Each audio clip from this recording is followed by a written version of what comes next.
We've got good news and bad news about our upcoming wildfire season. The Washington Department of Natural Resources says this summer might not be as hot and dry as last year, and that's the good news. Fox 13 meteorologist Abby Oconee joins us with the bad news. The data tell us that fires are burning more land in Washington, climbing from burning 293,000 acres in 2016 to more than 812,000 acres in 2020. That's an increase of almost 280%. I asked our state commissioner of public lands if she thinks this new funding goes far enough in our efforts to combat fires. She says there's reason to be cautiously optimistic. You wake up on a summer day and it was just full smoke. People in Seattle tell us they're worried about what climate change means for wildfires in our state. I'm very concerned. We have to realize that it does trickle down, and so we must be concerned about climate change. It's a must. The State Department of Natural Resources says Washington is better positioned to fight fires this summer. Our state has over 1.25 million acres of forest in eastern Washington that are dead and dying. 30% of those acres have been treated so far, meaning some vegetation gets trimmed and cleared to prevent fires.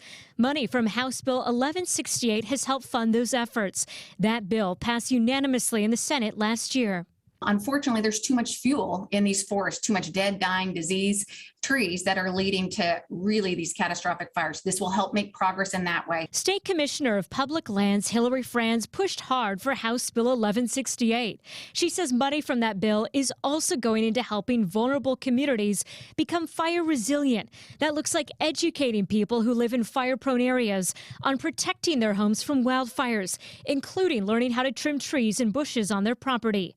This work is important heading into this summer. We can take action to help every single homeowner, neighborhood, and community become more resilient. So do you think the funding from this bill will do enough to address climate change making fires worse, or are we falling short here in Washington and need to do more?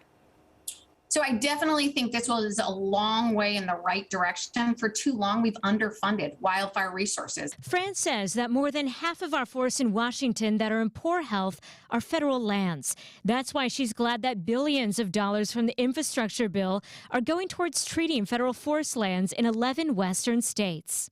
We are now have a very significant partner in Washington state with the federal government.